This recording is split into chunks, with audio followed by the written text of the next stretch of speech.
What is hypnosis and self-hypnosis?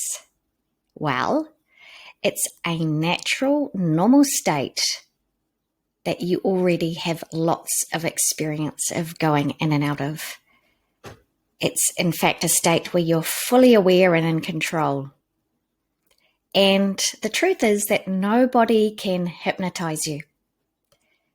You allow yourself to go into this normal, natural state of focused attention and relaxation. So a normal, natural state of focused attention and relaxation, and times when you've experienced this. Now, every night you fall off to sleep and then you wake up. So every time you fall off to sleep and wake up, you pass in and out of this state. You know those times when you're lying there and you're getting nice and relaxed, but you can still hear noises around you. You can still hear the passing cars on the street. You might be able to hear noises of wind outside, or maybe even you can hear your partner's breathing change as they fall off to sleep. So it's that state of relaxation, but you're not completely asleep. And then at some point in time, you drift through that, you drift off into sleep. So you've experienced it in those times.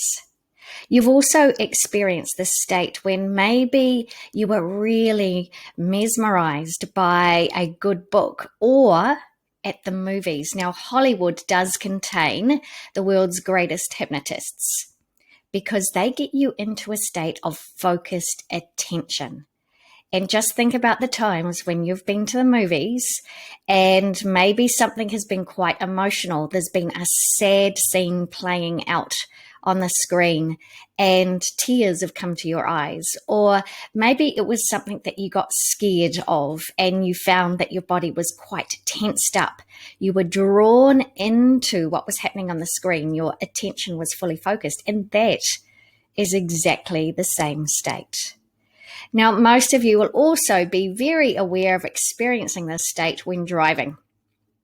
Those times when you've been driving and your mind has been on something else, your mind has been thinking about usually the future or the past, what you're going to do or what you have done, and you're on autopilot. You are just driving. And it may be that you got to your destination and you thought, oh, gosh, I don't remember going through that intersection or stopping at those lights or whatever it might be. I'm sure that most of you have had an experience when you can recall being in that state where you were on autopilot when driving and not fully or consciously aware of what was going on, but you were driving safely. You didn't have an accident. You didn't go off in the wrong direction. Now, compare that with, if you can remember, when you first learnt to drive, when you were very conscious and very focused on what you needed to do.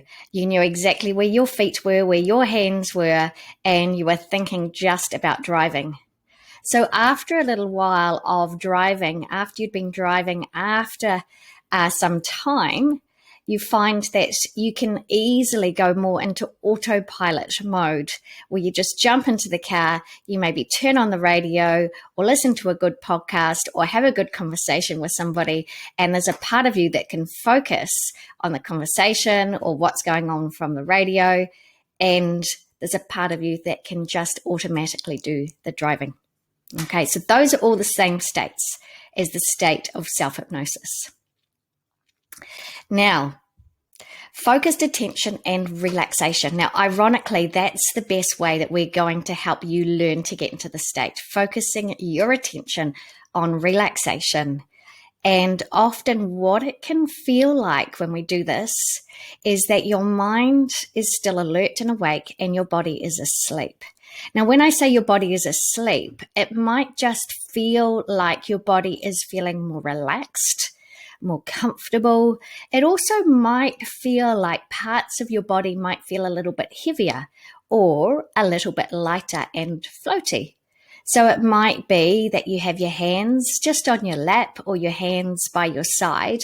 And at some point in time, you might sort of start to realize, oh, I know my hands are there, but they just feel like they're not there. Or maybe they feel really big and puffy or different. Maybe you feel tingles at the soles of your feet. Now, for me, I certainly remember doing relaxation and self-hypnosis in my pregnancies. And when I got into a lovely relaxed state, what it felt like for me is that the area where my baby was, my stomach felt super heavy, like I was really weighed down, and the rest of me felt so light and floaty that it could almost float off up into the air. And for me, that was a very, very pleasant state. But everyone will find that the experience for them is slightly different, and it can change along the way. Sometimes you might feel like it's almost like you have a lovely fluid drifting through your body. You're lying in a hot bath or a warm bath, or just having that feeling of being light and floaty, or parts of the body quite heavy. So it is different for everyone, and you can just get to know what the experience is like for you. Now, of course, there will be some times when you do a relaxation exercise that you think, nothing is happening for me. I'm not feeling any different. Now, don't beat yourself up about that. Don't worry about that, because it still can be working for you, even if you are feeling no different. Okay, so sometimes you might be sitting or lying there and going, this is not working for me. Just allow yourself to keep listening to the track that you're listening to, because it probably still is working for you. Now, you'll often find that baby will love to move during your relaxation exercises. That's all okay. Baby senses your state of relaxation, and he or she might like to have a bit of a boogie, bit of a kick around. That does not need to disturb or bother you. You'll be aware of it. Acknowledge baby and know that despite baby's moving, you can still allow yourself to become relaxed. Likewise with noises. Sometimes there's noises that occur that we can't do anything about. Maybe the neighbor's dog starts barking. Maybe there's some sirens in the distance. Maybe there's a strong wind blowing. So all of those things you have no control of, you can't do anything about. They will not disturb or bother you. You focus in on what you are listening to, and those sounds will just fade away or help you to become more relaxed. Now, if there were any noises that you did need to respond to, if you needed to respond to a child that was calling out for you, or a baby that's crying, you will definitely hear that and respond to it. Likewise, if the smoke alarm went off in your house, you would hear it and respond to it. Although it can be a really good idea to not need to respond to phone calls or texts or messages during your relaxation. So it can be quite nice to turn your phone off during your relaxation time so you're not unnecessarily disturbed. Now, it's in this state of relaxation and focused attention that the magic happens, where we have access to a part of our mind called the subconscious mind. Now, this picture here is an image of an iceberg representing your mind. Now, you can see the top of the iceberg above the water there. That tiny piece of the iceberg is up above the water. And then you have the larger part of the iceberg, most of the iceberg, underneath the water. So the top part of the iceberg represents your conscious mind.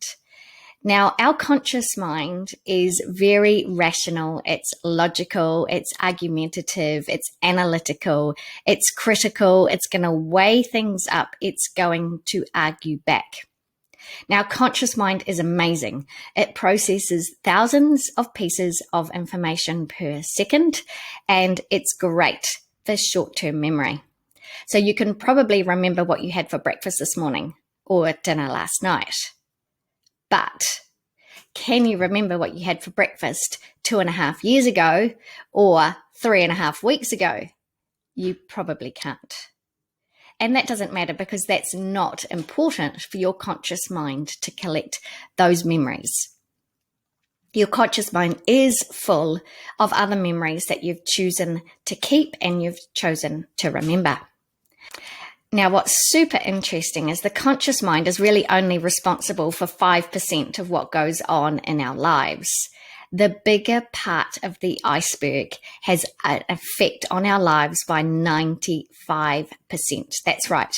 95% of what occurs in your life is dictated by what lies beneath the subconscious mind.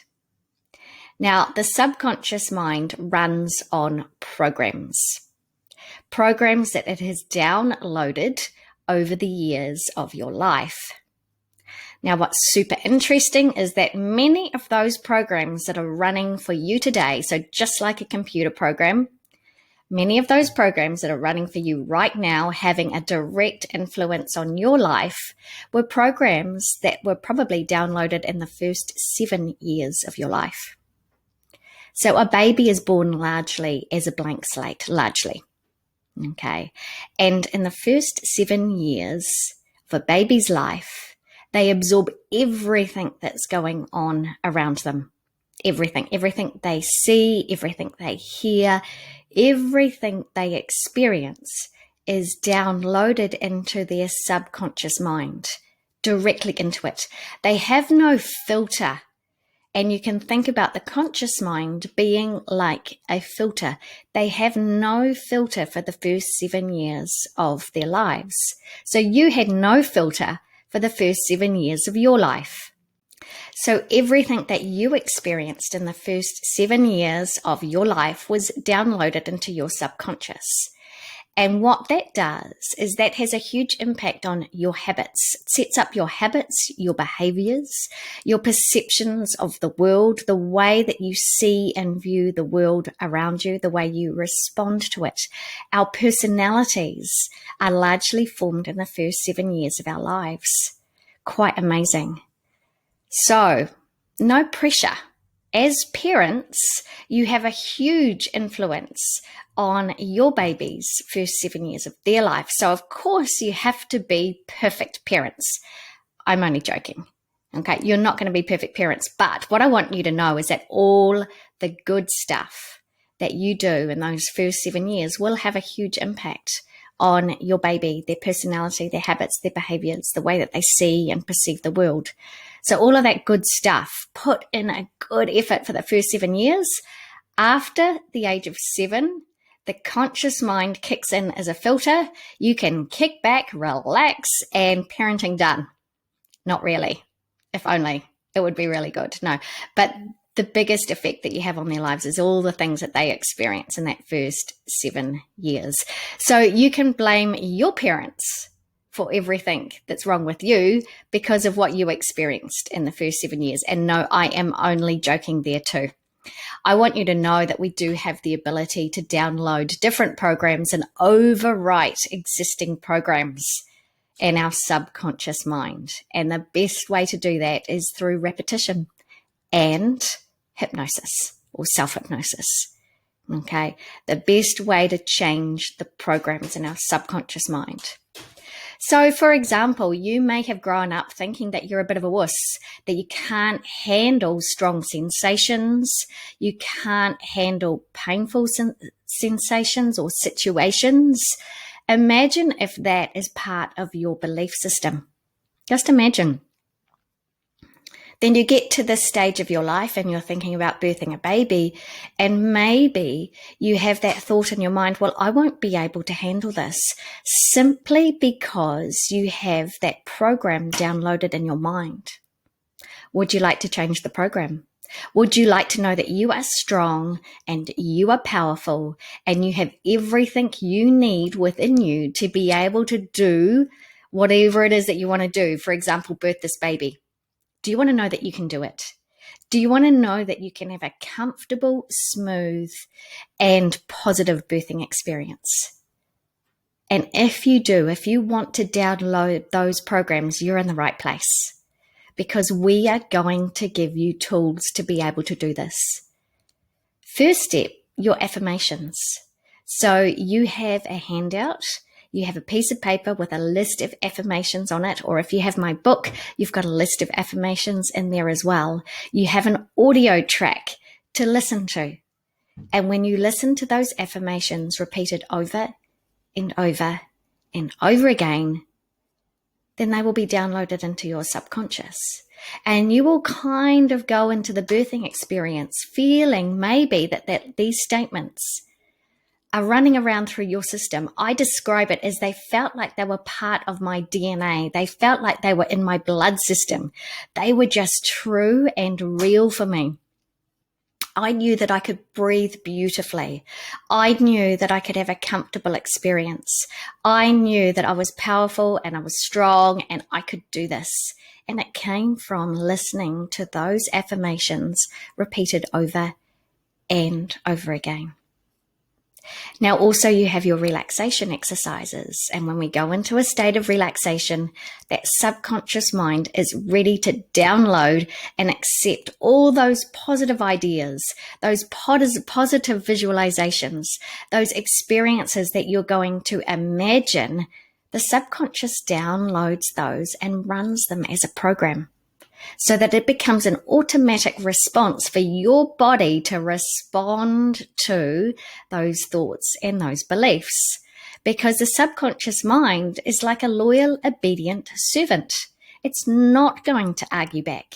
It's not going to weigh things up. It's not going to criticize or judge. It is simply going to follow the programs that have been downloaded into it.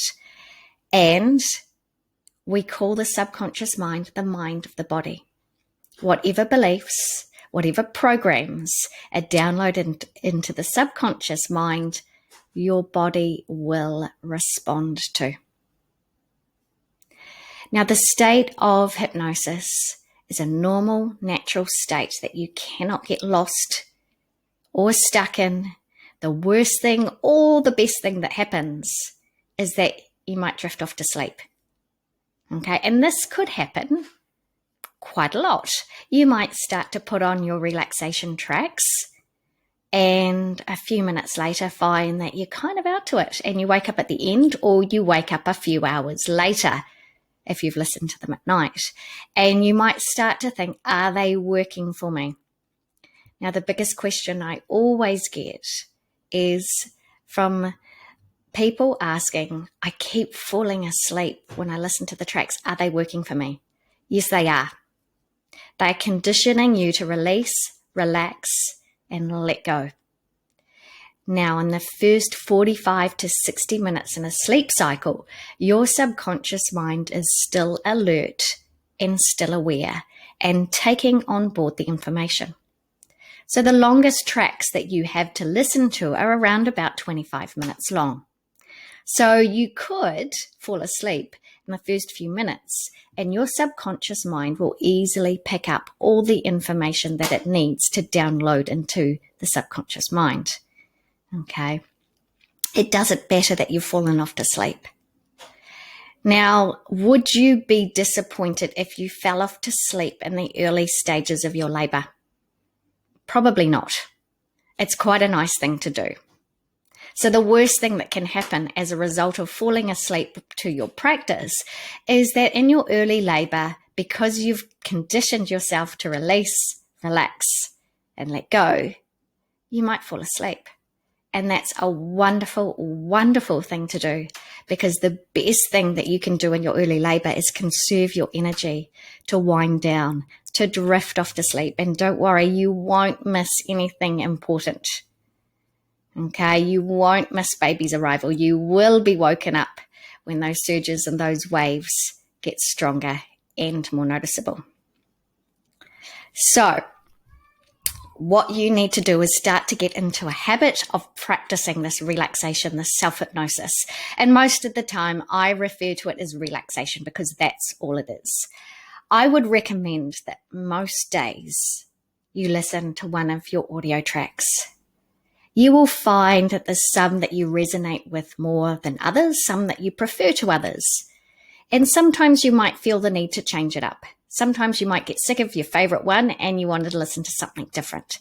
So most days listening to a relaxation track. Now, if you are near the end of your pregnancy, say 35 weeks or onwards, I highly recommend that you listen to something every day.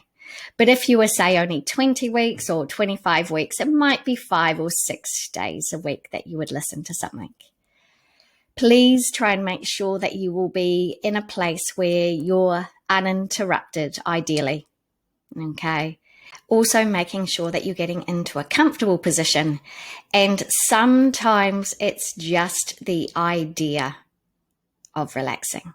Sometimes it's just pretending that you're relaxing or imagining that you are relaxing. And as you pretend and as you imagine, that's more likely to happen. Yes, there will be some days when you find it easier to drift off into a deeper state of relaxation, and there'll be days that it feels a little bit more challenging. That's okay. Just roll with it. The fact that you are doing it is the most important fact. Okay, because you're doing it, it will be having an effect on you. Sometimes you notice it, sometimes you might doubt it, but just keep going.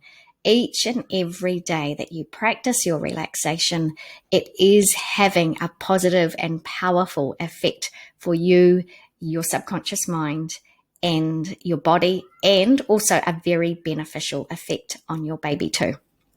So start to get into the habit of practicing your relaxation on a regular basis.